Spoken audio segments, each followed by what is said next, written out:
అన్నదాత అన్నదాత మీ అన్నదాత చెమటోడ్చి ఆహారాన్నందించే రైతన్న అనునిత్యం నీ కండదండగా నిలిచే నేస్తం ఎవరన్నా అన్నదాత అన్నదాత మీ అన్నదాత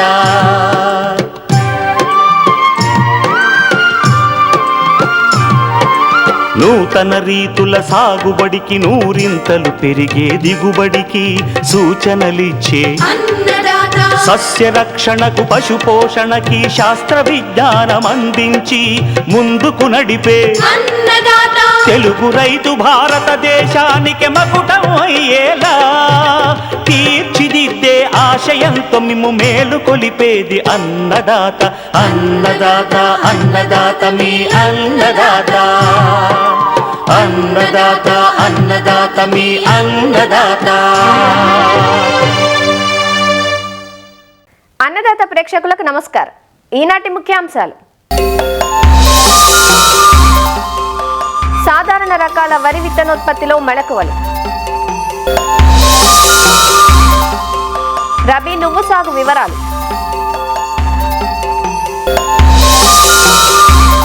ప్రస్తుతం మామిడి తోటల్లో తీసుకోవాల్సిన యాజమాన్యం సస్యరక్షణ చర్యలు, ఇంకా జై కిసాన్ వ్యవసాయ సమాచారం.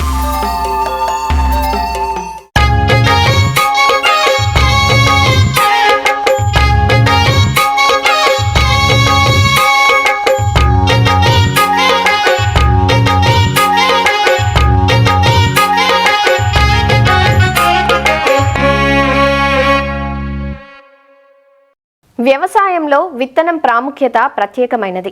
విత్తనం ఎంత మంచిదైతే పంట అంత ఆరోగ్యంగా పెరిగి మంచి దిగుబడినిస్తుంది.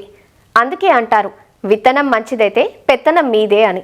ఒకప్పుడు రైతులు తాము పండించిన పంట నుంచే విత్తనాన్ని సేకరించుకొని తర్వాత పంటకు వాడుకునేవారు. కానీ సంకర రకాలు అందుబాటులోకి వచ్చిన తర్వాత విత్తనం కోసం కంపెనీలపై ఎక్కువగా ఆధారపడటం జరుగుతోంది. దీంతో నకిలీల బెడద పెరిగింది. వరిలో హైబ్రిడ్ల కన్నా ఎక్కువగా సూటి రకాలనే వాడతారు. సూటి రకాల విత్తనోత్పత్తి చాలా తేలిక. అందువల్ల వరి రైతులు తమంతట తామే విత్తనోత్పత్తి చేసుకుంటే విత్తనంపై పెట్టే ఖర్చు తగ్గటంతో పాటు ఆరోగ్యకరమైన పంటను పొందే అవకాశం ఉంటుంది. తోటి రైతులకు విత్తనాన్ని అమ్ముకొని లాభపడను వచ్చు. విత్తనోత్పత్తికి రబీ కాలం అత్యంత అనువైన కాలం. మరి సాధారణ రకాల వరి విత్తనోత్పత్తిలో ఎలాంటి మెలకువలు పాటించాలో ఆచార్య ఎన్జీ రంగా వ్యవసాయ విశ్వవిద్యాలయం, పశ్చిమ గోదావరి జిల్లా మారుటేరు ప్రాంతీయ వ్యవసాయ పరిశోధనా స్థానం ప్లాంట్ బ్రీడింగ్ సీనియర్ శాస్త్రవేత్త డాక్టర్ సునీత ద్వారా తెలుసుకుందాం. వరిలో ఉత్పాదకత పెంచాలంటే నాణ్యమైన విత్తనం అనేది చాలా కీలకము. నాణ్యమైన విత్తనం అంటే జన్యు స్వచ్ఛత, అధిక మొలక శాతము, తక్కువ జడ పదార్థము, తెగుళ్ల బారి పడనటువంటి విత్తనము, మరియు ఇతర కలుపు మొక్కలు కానీ ఏదో ఇతర రకాల మొక్కల గింజలు కానీ చాలా తక్కువగా ఉండటము, దీన్ని జన్యు స్వచ్ఛత అని అంటారు. ఈ విత్తనాలని తయారు చేసుకొని మంచి ఉత్పత్తి సాధించాలి అని అంటే రైతులే ఈ విత్తనోత్పత్తి చేపట్టడం చాలా శ్రేయస్కరము. దీని కొరకు కొన్ని మెళకువలను పాటించాలి. వరి విత్తనోత్పత్తి చేయాలని ఎంచుకునే రకము సార్వాలో సూచించిన రకము సార్వాలో విత్తనోత్పత్తిని, దాళ్వాలో సూచించిన రకాన్ని దాళ్వాలో విత్తనోత్పత్తిని చేపట్టాలి. ఈ విత్తనోత్పత్తి చేపట్టాలి అని అంటే నీటి వసతి ఎక్కువగా ఉండే సారవంతమైన భూములు చాలా అవసరము. ముందుగా నారుమడి తయారు చేసుకోవటం, నారుమడిలో దుక్కి బాగా జాగ్రత్తగా దున్నుకొని పశువుల ఎరువు కానీ కలియ దున్నుకొని నారుమడిని చాలా చక్కగా చేసుకోవాలి. ఈ నారుమడిలో కూడా మీకు పొటాషు, భాస్వరము మరియు నత్రజనిని కూడా ఉపయోగించాలి. నీటి యాజమాన్యం చాలా చక్కగా పాటించాలి.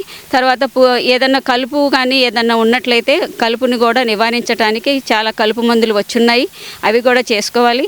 తర్వాత మీరు 22 నుంచి 25 రోజుల వయసున్న నారుని మెయిన్ ఫీల్డ్ అంటే ప్రధాన పొలంలో విత్తనోత్పత్తి పొలంలో నాటుకోవాలి. ఈ నాటుకునేటప్పుడు ప్రతి 2 మీటర్లకి కొంచెం ఖాళీ బాటలు వదలాలి. ఆ బాటలు వదిలినందువలన మీకు ఫర్టిలైజర్ మేనేజ్మెంట్ కానీ లేదనంటే దోమ కానీ ఏమీ అంటే పురుగులు తెగుళ్ళు రాకుండా ఉండటానికి కొంచెము ఖాళీ బాటలను ఉపయోగించాలి. తర్వాత ఎప్పుడైనా సరే నీటి ఎద్దడి లేకుండా మాత్రం చక్కగా చూసుకోవాలి. పూత దశలో మళ్ళీ గింజ గట్టిపడే దశలో నీటి ఎద్దడి రాకుండా చూసుకోవాలి. ఈ ప్రధానమైన అంశాలు ఏంటంటే వరి విత్తనోత్పత్తిలో కేళీల ఏరివేత. ఈ కేళీల ఏరివేత అన్నది 4 దశల్లో ఉంటుంది. దుబ్బు దశలో వచ్చేసేసి మీకు ఈ రకము ప్రస్ఫుటంగా ఆ రకాలే పొట్టి పొడవు కానీ ఏమన్నా ఉన్నట్లయితే ప్లస్ ఆకు రంగు ఒక లేత ఆకుపచ్చ కానీ లేకపోతే ఎక్కువ ముదురాకుపచ్చ రంగు కానీ అలాగా ఉన్న భౌతికంగా వేరే వేరే లక్షణాలు ఏమన్నా కనిపించినట్లయితే అలాంటి వాటిని సమూలంగా మొక్క మొత్తం కూడా తీసివేసేసుకోవాలి. తర్వాత పూత దశలో కూడా పూత దశలో అని అంటే ముందుగా పుష్పించే మొక్కలు ఉన్నట్లయితే తీసివేసేసుకోవాలి. లేటుగా గట్టిపడే దశ ఏమన్నా ఉంటే కూడా అలాంటి మొక్కలను కూడా వేరువేసుకోవాలి. ఇంకొకటి వచ్చేసేసి గింజ గట్టిపడే దశలో కూడా మొక్కలని చాలా జాగ్రత్తగా వరి పైరుని జాగ్రత్తగా పరిశీలించి ఎంచుకున్న రకానికంటే భిన్నంగా ఉండే రకాలు ఏమన్నా కనిపిస్తే మాత్రము ఖచ్చితంగా మనం వేరువేసుకోవాలి. తర్వాత వరి కోతకు ముందు కూడా ఒకసారి కేళీలను వేరువేసేసుకొని శుభ్రంగా మన పొలాన్ని మొత్తము వరి విత్తనోత్పత్తి క్షేత్రంలాగా చూసుకొని తర్వాత కోతకు వెళ్ళాలి. కోతకు వెళ్లే ముందు అంటే 90% కంకులు పరిపక్వానికి వచ్చిన వెంటనే కోసుకోవచ్చు. అదే కాకుండా పడిపోయి అంటే తుఫాన్లు కానీ ఏమన్నా చెప్పినప్పుడు పంటని కోయరాదు. ఎక్కువగా మనుషులతోటే కోయించుకోవటం శ్రేయస్కరము. ఒకవేళ ఈ లేబర్ కనుక దొరకని పక్షంలో యాంత్రిక పనిముట్టు ద్వారా చేసుకోవచ్చు. ఈ యాంత్రికంగానంటే ఆ కంబైన్డ్ హార్వెస్టర్ని చాలా క్లీన్ చేసుకొని తర్వాత మాత్రమే పొలంలో దింపాలి.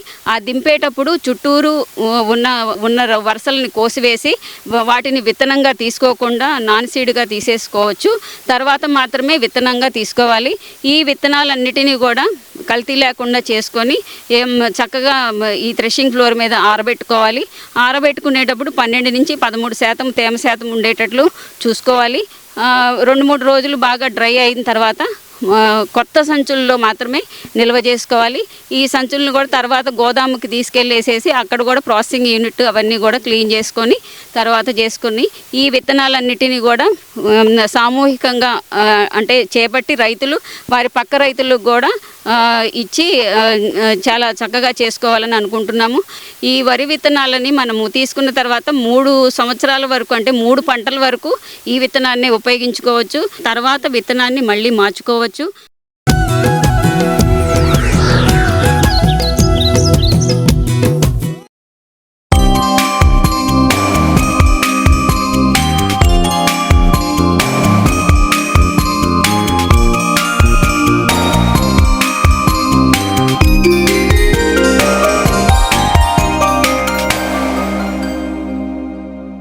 ఇటీవలి కాలంలో వాడకం పెరిగిన నూనె గింజల పంట నువ్వు. పెరుగుతున్న వాడకంతో ఇటీవల సాగు విస్తీర్ణం పెరిగింది.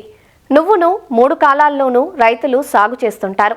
ఖరీఫ్లో పండించిన దానికంటే రబీ మరియు వేసవిలో ఆరుతడి పంటగా వేసినప్పుడు చీడపీడల బెడద తక్కువగా ఉండి విత్తన నాణ్యత పెరిగి ఎకరాకు 7 నుంచి 8 క్వింటాళ్ల అధిక దిగుబడులు పొందే అవకాశం ఉంటుంది.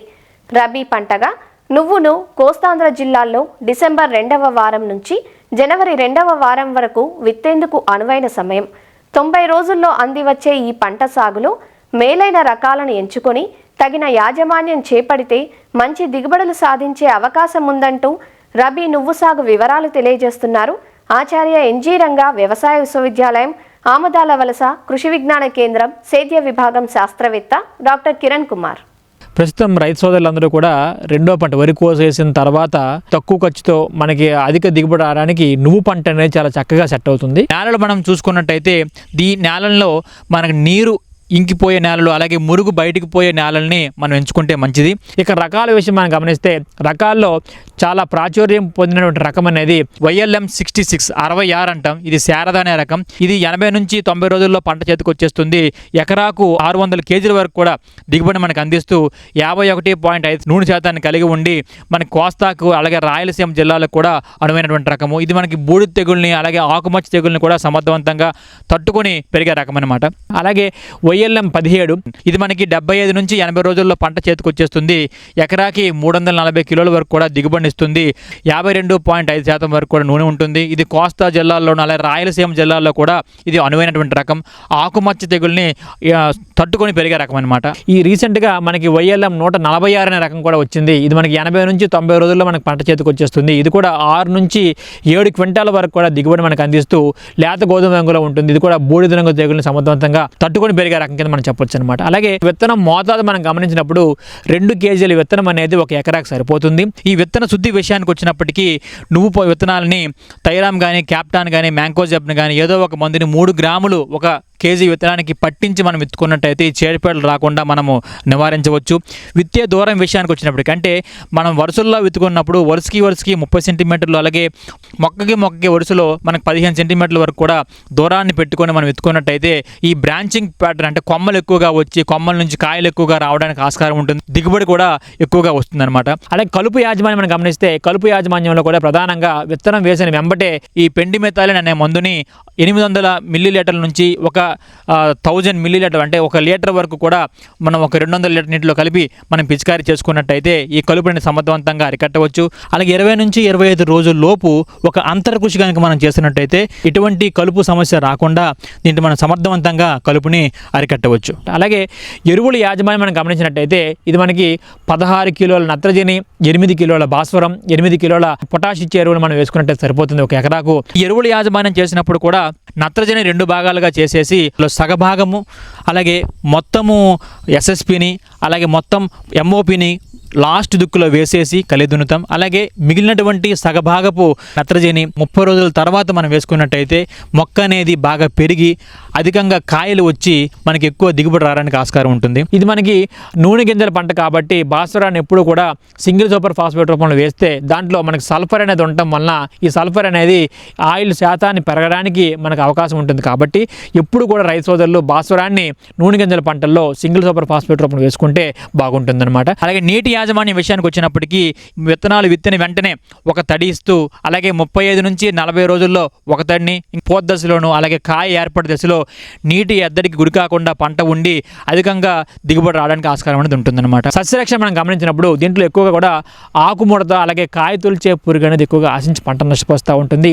ఏవైతే పెద్ద ఆకులు ఉంటాయో వాటిని ఆకుని మనం గూడు కట్టడం కానీ లేదంటే ఈ పూత వచ్చినప్పుడు కాయ వచ్చినప్పుడు కాయను కూడా గూడు కట్టేసేసి దాంట్లో ఈ పురుగు అనేది ఉంటూ కాయ లోపల గింజలను కూడా తినేయడం కూడా మనం గమనించవచ్చు అనమాట. దీని నివారణ కోసం ముందుగానే 5% వేప గింజల కషాయాన్ని మనం పిచికారీ చేసి తగ్గించవచ్చు. లేదా పురుగు తాలూకు ఉధృతి ఎక్కువగా ఉన్నప్పుడు స్పైనోసాడ్ అనే మందుని 60 మిల్లీలీటర్లు ఒక ఎకరాకు కలిపేసేసి మనం పిచికారీ చేసిన దీన్ని నివారించవచ్చు. అలాగే ఫ్లూబెండమైడ్ అనే మందుని కూడా 60 మిల్లీలీటర్లు 200 లీటర్ నీటిలో కలిపి మనం పిచికారీ చేసినా కూడా ఈ పురుగు తాలూకు ఉధృతిని మనం ఆపొచ్చు అనమాట. ఈ రసం పీల్చే పురుగులు కూడా మనకి పంట మీద ఆశించి నష్టపరుస్తూ ఉంటాయి. ఈ రసం పీల్చే పురుగుల ప్రధానమైనవి ఈ తామర పురుగులు అలాగే దోమ, పిండి నల్లి అనమాట. లేతగా వచ్చే ఆకులు అలాగే లేతగా వచ్చే కొమ్మ భాగాల దగ్గర చేరి రసాన్ని పీల్చేయడం వలన ఆకులన్నీ కూడా పసుపు రంగులోకి మారిపోవడం అలాగే మొక్క అనేది పొడుగు పెరగకుండా గిడసబారిపోవడం కూడా జరుగుతూ ఉంటుంది. ఈ రెండింటిని కూడా మనం నివారించాలంటే థయామెథాక్సోమ్ అనే మందుని 0.2 గ్రాములు 1 లీటర్ నీటి కలిపి పిచికారీ చేయొచ్చు. అలాగే ఎసిటామిప్రిడ్ కూడా 0.2 గ్రాములు 1 లీటర్ నీటి కలిపి పిచికారీ చేసినా కూడా ఈ రసం పీల్చే పురుగుల్ని మనం నివారించవచ్చు అనమాట. తెగుళ్ళ విషయం మనం గమనిస్తే దీంట్లో ప్రధానంగా వెర్రి తెగులు విషయానికి వచ్చినప్పటికీ ఇది మనకి రసం పీల్చే పురుగుల ద్వారా మనకి ఉధృతి అనేది పెరగడం అలాగే వ్యాప్తి చెందడం జరుగుతుంది. కాబట్టి ఈ ఏదైతే రసం పీల్చే పురుగులు ఉంటాయో వాటి తాలూకు ఉధృతిని అరికట్టడానికి ఈ ఎసిటామిప్రిడ్ కానీ థయామెథాక్సోమ్ కానీ వీటిల్లో ఏదో ఒక దాన్ని 0.2 గ్రాములు చొప్పున 1 లీటర్ నీటికి కలిపి మనం పిచికారీ చేస్తే తగ్గుతుంది. ఆలస్యంగా విత్తినప్పుడు ఈ వెర్రి తెగులు అనేది ఎక్కువగా సమస్యగా ఉంటుంది కనుక మనం సకాలంలో పంట విత్తినట్టయితే వెర్రి తెగులు తాలూకా రావడాన్ని మనం ఆపొచ్చు అనమాట. ఈ బూడిద తెగులు కూడా ఎక్కువగా ఆశించి పంట నష్టపరుస్తూ ఉంటుంది. ఈ బూడిద తెగులు మనం గమనించినట్టయితే రాత్రిపూట ఉష్ణోగ్రతలు తక్కువగా ఉండటం పగటిపూట ఉష్ణోగ్రతలు ఎక్కువగా ఉండటం వలన ఆ ఉష్ణోగ్రత వ్యత్యాసం ఉండటం వలన ఏమవుతుందంటే ఈ బూడిద తెగులు అనేది ఎక్కువగా ఆశిస్తుంది. ముఖ్యంగా ఈ బూడిద తెగులు పంట తాలూకు ఆకుల మీద ఈ తెలుపు రంగు అనే మచ్చలు ఏర్పడతాయి. అలాగే వీటి తాలూకు ఉధృతి పెరిగినప్పుడు మొక్క ఆకు తాలూకు పై భాగంలోను అలాగే కింది భాగంలోను అలాగే కాయ మీద కూడా ఈ తెలుపు రంగు మచ్చలు వచ్చేసి ఆకులు అనేవి నల్లగా మాడిపోవడం కూడా జరుగుతుంది. నివారణకు హెక్సాకొనజోల్ అనే మందుని 2 మిల్లీలీటర్లు 1 లీటర్ నీటి కలిపి పిచికారీ చేయడము అలాగే ప్రొపికొనజోల్ అనే మందుని కూడా 1 మిల్లీలీటర్ 1 లీటర్ నీటి కలిపి పిచికారీ చేసినా కూడా దీన్ని మనం తగ్గించుకోవచ్చు. అలాగే ఇంకొకటి ఆల్టర్నేరియా ఆకుమచ్చ కూడా ఈ నువ్వు పంటను ఎక్కువగా ఆశిస్తుంది. అయితే ఈ ఆల్టర్నేరియా ఆకుమచ్చ విషయానికి వచ్చినప్పటికీ ఇది కూడా ఉష్ణోగ్రత తగ్గిపోయినప్పుడు ఆశించడం అనేది మనం గమనించడం జరిగింది. ఆకు పై భాగాన ఈ బూడిద రంగులో కానీ లేదా లేత గోధుమ రంగులో కానీ మచ్చలు చిన్నగా ఏర్పడతాయి. ఆ మచ్చను మనము గమనించినట్టయితే ఆ మచ్చ లోపల చిన్నగా వలయాలు అంటే సర్కిల్స్ కూడా మనం గమనించవచ్చు.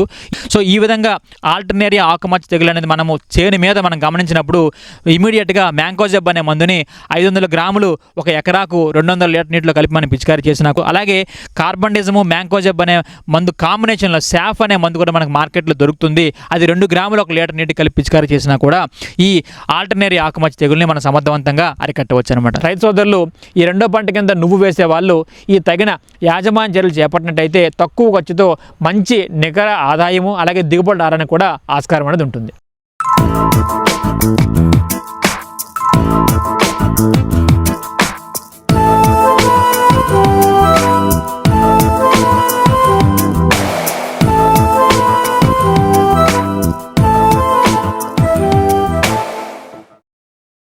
తెలుగు రాష్ట్రాలలో అధిక విస్తీర్ణంలో పండించబడుతున్న పండ్ల తోట మామిడి. సాధారణ పరిస్థితుల్లో నవంబర్, డిసెంబర్ మాసాల్లో వచ్చే మామిడి పూత గత కొన్నేళ్లుగా జనవరి నుంచి మార్చి మాసాల మధ్య ఆలస్యంగా వస్తోంది. కొన్ని ప్రాంతాల్లో మామిడి తోటలు పూతకు అందిరాగా చాలా ప్రాంతాలలో ఇంకా పూత ప్రారంభం కాలేదు. ప్రస్తుత దశలో తోటలను తేనె మంచు, బూడిద తెగులు, తామర పురుగులు వంటి చీడపీడలు ఆశించి నష్టపరుస్తున్నాయి. ఇలాంటి సమయంలో మామిడి తోటల్లో ఎలాంటి యాజమాన్య సస్యరక్షణ చర్యలు చేపట్టాలో తెలియజేస్తున్నారు ప్రొఫెసర్ జయశంకర్, తెలంగాణ రాష్ట్ర వ్యవసాయ విశ్వవిద్యాలయం, నాగర్ కర్నూలు జిల్లా పాలెం కృషి విజ్ఞాన కేంద్రం శాస్త్రవేత్త డాక్టర్ ఏ శంకర్. తెలంగాణ, ఆంధ్ర రాష్ట్రాలలో మా ఉద్యాన పంటలలో మామిడి అనేది అత్యధికంగా సాగు చేస్తున్న పంట. సో కాబట్టి ఈ డిసెంబర్ మాసంలో మొదట దఫాగా తేలికపాటి తడిని ఇచ్చినట్లయితే పువ్వు మొగ్గలు అనేది ఉబ్బి మనకు పూత అంతా ఒకేసారి రావడానికి ఆస్కారం ఉంటుంది. అలాగే దీని తర్వాత మనము పూత అంతా ఒకేసారి రావడానికి ఈ మల్టీకే అంటే 13045 10 గ్రాములు, అలాగే మైక్రోన్యూట్రియన్స్ మిక్చర్ 5 గ్రాములు, ప్లానోఫిక్స్ 0.25 ml లీటర్ నీటికి చొప్పున కలిపి చెట్టు అంతా బాగా తడిచేలాగా పిచికారీ చేసుకోవాలి. ఈ సంవత్సరం చూసుకున్నట్లయితే మనకు పొడి వాతావరణం ఉన్నది. సో దాంతోపాటు మనకు ఆకుగూడు పురుగు సమస్య కూడా ఎక్కువగా గమనిస్తున్నాము. సో ఆకుగూడు పురుగుని మనము సమర్థవంతంగా నివారించకపోయినట్లయితే పూత వచ్చిన తర్వాత పూతను తినేయడము ఇలాంటి వచ్చి ఎక్కువ నష్టం జరుగుతుంది. కాబట్టి పూత రాకముందే దీన్ని సమర్థవంతంగా నివారించుకోవాలి. గూడు పురుగు నివారణ కొరకు మనకు ప్రొఫినఫాజ్ అనే మందు అయితే లీటర్కి 2 ml, లేదా ఇమామెక్టిక్ బెంజోయేట్ అయితే 0.4 గ్రాములు, లేదా కొరాజిన్ అయితే 0.3 ml, లేదా ఫ్లూబెండమైడ్ అయితే 0.3 ml లీటర్ నీటికి కలిపి పిచికారీ చేసుకొని ఈ సమర్థవంతంగా నివారించుకోవాలి. ఇంకా మనకు తేనె మంచు పురుగు అనేది బాగా సమస్యగా ఉంటుంది. తేనె మంచు పురుగు లేత కొమ్మల నుంచి, ఆకుల నుంచి రసం పీల్చడము, లేదా మొగ్గల నుంచి కొమ్మల నుంచి రసం పీల్చడము చేస్తుంది. దీని ద్వారా పూత దశలో పూత అంతా మాడిపోయి మనకు ఎక్కువ నష్టం జరుగుతుంది. ఆకులపైన జిగురు వంటి మెరిసే పదార్థాన్ని విసర్జిస్తుంది. సో దీన్ని మనం గమనించిన వెంటనే రైతు సోదరులు ఈ తేనె మంచు పురుగు నివారణకు సమర్థవంతమైన నివారణ చర్యలు చేపట్టాలి. సో దీని కొరకు మనకు ప్రొఫినఫాజ్ అయితే 2 ml, లేదా క్లోరిఫైరిపాస్ అయితే 2.5 ml, లాంబ్డా సైలోత్రిన్ అయితే 1 నుంచి 1.5 ml, ఏదైనా ఒక మందును వేప నూనె 5 మిల్లీలీటర్లతో కలిపి 1 లేదా 2 సార్లు చెట్టు లోపల భాగాలు, కాండం పైన అంతా పైనుంచి కింది వరకు తడిచేలాగా ఒక 2 సార్లు పిచికారీ చేసుకొని మనం తేనె మంచు పురుగుని సమర్థవంతంగా నివారించుకోవాలి. డిసెంబర్ తర్వాత నుంచి మనకు మొగ్గ ఏర్పడము, మొగ్గ పగలడం జరుగుతుంది. సో జనవరిలో మనకు పూత ఏర్పడుతుంది. సో అప్పటి నుంచి మనము క్రమం తప్పకుండా నీటి తడులను తోటకు అందిస్తూ ఉండాలి. డ్రిప్ పద్ధతిలో చూసుకున్నట్లయితే నేల స్వభావాన్ని బట్టి ప్రతిరోజు మనకు 3 నుంచి 4 గంటల వరకు డ్రిప్ని రన్ చేస్తే అవసరం ఉంటుంది. తర్వాత మనకు ఈ బూడిద తెగులు అనే సమస్య కూడా చాలా ఎక్కువగా ఉంటుంది ఈ చలి వాతావరణం ఉండడం వల్ల. రాత్రి ఉష్ణోగ్రతలు తక్కువ ఉండి మరి పగటి ఉష్ణోగ్రతలు డ్రైగా ఉండడం వల్ల ఈ ఉష్ణోగ్రతల వ్యత్యాసం వల్ల బూడిద తెగుల సమస్య కూడా ఎక్కువగా ఆశించే అవకాశం ఉంటుంది. ఈ బూడిద తెగులు అనేది మనకు పూత విచ్చుకున్న తర్వాత మనకు వచ్చినట్లయితే బాగా నష్టం జరుగుతుంది. సో ఈ మొగ్గలు తెల్ల పూత ఏర్పడక ముందే ఈ తెగులను కూడా మనం గమనించిన వెంటనే సమర్థవంతంగా నివారించుకోవాలి. మనకు చూసుకున్నట్లయితే కార్బనిజం ప్లస్ మ్యాంకోజెబ్ కలిసిన మందు అయితే లీటర్కి 2 గ్రాములు, లేదా మనకు హెగ్జాకొనజోల్ అయితే లీటర్కి 2 ml, టెబుకొనజోల్ ప్లస్ ట్రైఫ్లాగ్జిస్ట్రోబిన్ అనే మందు అయితే లీటర్కి 0.75 నుంచి 1 గ్రాము మందుని పిచికారీ చేసి నివారించుకోవచ్చును. మొగ్గలు విచ్చుకునేటప్పుడు ఎలాంటి మందులు పిచికారీ చేసుకోకుండా ఉన్నట్లయితే పరాపరాగ సంపర్కానికి దోహదం చేసేటువంటి కీటకాలు తోటలో నశించకుండా ఉంటాయి. ఈ తెల్ల పూత దశకు ముందే 1 లేదా 2 సార్లు ఈ పురుగు మందులను సమర్థవంతంగా పిచికారీ చేసి మనము సమస్యలను నివారించుకోవాలి. తర్వాత పిందె ఏర్పడిన తర్వాత జనవరి, ఫిబ్రవరి ఆ టైంలో మనకు డిఏపి 700 గ్రాములు, అలాగే యూరియా 400 గ్రాములు, అలాగే మ్యూరేట్ ఆఫ్ పొటాష్ 600 గ్రాములు 10 సంవత్సరాల పైబడిన చెట్టుకి ప్రతి చెట్టుకి పాదులలో వేసుకొని మనం నీరు పారించుకోవాలి. సో ఇంకా పిందె రాలకుండా ఉండడానికి ఈ మల్టీకి 13-0-45 10 గ్రాములు, అలాగే మైక్రోన్యూట్రియంట్స్ మిక్చర్ లేదా మ్యాంగో స్పెషల్ అని కూడా దొరుకుతుంది, ఇది ఒక 5 గ్రాములు. దీంతోపాటు మనం ప్లానాఫిక్స్ అనే మందు 0.25 ml కలిపి చెట్టంతా తడిచేలాగా పిచికారీ చేసుకోవాలి. సేమ్ ఇదే మిశ్రమాన్ని మనము నిమ్మకాయ సైజులో ఉన్నప్పుడు కూడా పిచికారీ చేసుకున్నట్లయితే మనకు కాయ సైజు బాగా పెరగడమే కాకుండా కాయలు అనేది రాలడం అనే శాతాన్ని బాగా తగ్గించుకోవచ్చును.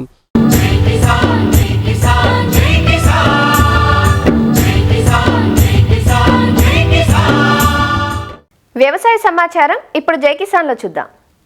ఆంధ్రప్రదేశ్లోని శ్రీ వెంకటేశ్వర పశువైద్య విశ్వవిద్యాలయం పరిధిలో పాడి పరిశ్రమ వృద్ధిపై విస్తృత పరిశోధనలు జరుగుతున్నాయి.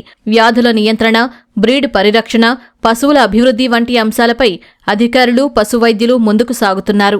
ముఖ్యంగా గుంటూరు జిల్లా లాం, మహానంది, పలమనేరు పరిశోధనా స్థానాల్లో పశువులు, జీవాలపై పరిశోధనలు జరుగుతున్నాయి. అలాగే వ్యాధి నిర్ధారణ ప్రయోగశాల ద్వారా రైతులను ఎప్పటికప్పుడు అప్రమత్తం చేస్తున్నామంటూ శ్రీ వెంకటేశ్వర పశువైద్య విశ్వవిద్యాలయం పరిశోధనా సంచాలకులు డాక్టర్ శ్రీలత వివరిస్తున్నారు. మన వెటర్నరీ యూనివర్సిటీలో రీసెర్చ్ అనేది పలు విధాలుగా జరుగుతున్నది. 8 రీసెర్చ్ స్టేషన్స్, ఒక state level disease diagnostic lab అని, ఫార్మర్స్ నీడ్స్ క్యాటరింగ్ లేదా యానిమల్ హస్బెండరీ డిపార్ట్మెంట్ నీడ్స్ని సపోర్ట్ చేస్తా స్టేట్ లెవెల్ డయాగ్నోస్టిక్ ల్యాబ్ ఉంది. సో ఈ రీసెర్చ్ స్టేషన్స్ రీసెర్చ్గా తీసుకుంటే మన దగ్గర చెప్పుకోదగ్గది ఎంబ్రియో ట్రాన్స్ఫర్ టెక్నాలజీ మీద నిష్ణాతులైన సైంటిస్టులు ఉన్నారు. ల్యాంఫామ్తో పాటు మహానంది కూడా ఒంగోలు బ్రీడ్ మీద కాన్సన్ట్రేషన్ చేయటం జరుగుతున్నది. అలాగే సిద్ధిరాంపురం, బనవాసి, బ్రౌన్ షీప్ అనేది రేట్ చేస్తున్నాము. అండ్ ఇంకొక మేజర్ స్టేషన్ ఏంటంటే పలమనేరు రీసెర్చ్ స్టేషన్. ఇక్కడ మనకి చాలా ముఖ్యమైనది పొంగనూరు బ్రీడ్ అనేది రేట్ చేస్తున్నాము అక్కడ. తర్వాత బ్రౌన్ షీప్ అనేది. ఈ ఫార్మ్స్తో పాటు మరి state level disease diagnostic lab అన్నాం కదండి, ఇది ఎక్కడ డిసీజ్ అవుట్ బ్రేక్ వచ్చినా కూడా ఆ సైంటిస్టులు వెళ్ళి శాంపుల్ కలెక్ట్ చేసి డయాగ్నోసిస్ అనేది ప్రాపర్గా ఇవ్వటం జరుగుతున్నది. రీసెంట్గా బర్డ్ ఫ్లూ ప్రాబ్లం గోదావరి జిల్లాలో వచ్చినప్పుడు అందరు సైంటిస్టులు వెళ్ళారు, శాంపుల్స్ కలెక్ట్ చేశారు. కాలేజీ నుంచి, రీసెర్చ్ స్టేషన్ నుంచి, డయాగ్నోస్టిక్ ల్యాబ్ నుంచి వెళ్ళి అక్కడ శాంపుల్ కలెక్ట్ చేసి డయాగ్నోసిస్లో సపోర్ట్ చేయటం అనేది జరుగుతున్నది. ఎంబ్రియో ట్రాన్స్ఫర్ టెక్నాలజీ ల్యాబ్ కాలేజీలో కూడా ఒక మంచి ల్యాబ్ ఉందండి. దీంతో పాటు కాలేజీ లెవెల్లో కూడా మనకి పౌల్ట్రీ మీద రీసెర్చ్ జరుగుతున్నది. మీట్ టెక్నాలజీలో పోర్టిఫైడ్ మీట్ అని ఈ ప్రోడక్ట్స్ మీద కూడా రీసెర్చ్ అనేది జరుగుతున్నది. నెల్లూరు జోడిపి షీప్ ఏమో మనకి పలమనేరులో ఉందండి. సిద్ధిరాంపురం బనవాసినేమో Nellore brown. Nellore Jodipi breed rear చేస్తున్నాము.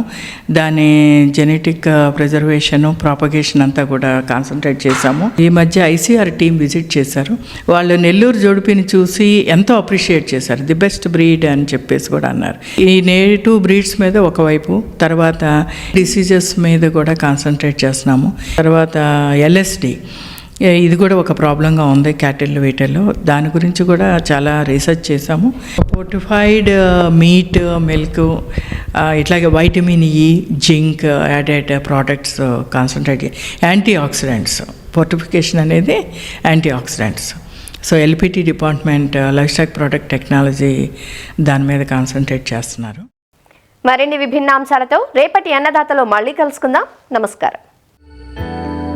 అన్నదాతలు తమ సందేహాలు, సమస్యలను 1800-425-4085 టోల్ ఫ్రీ నెంబర్లో ఉదయం 10 గంటల నుంచి 11 గంటల మధ్య పని దినాలలో సంప్రదించగలరు. ఈ కార్యక్రమాన్ని యూట్యూబ్లో www.youtube.com/annadaata ETV లింక్ ద్వారా వీక్షించవచ్చు.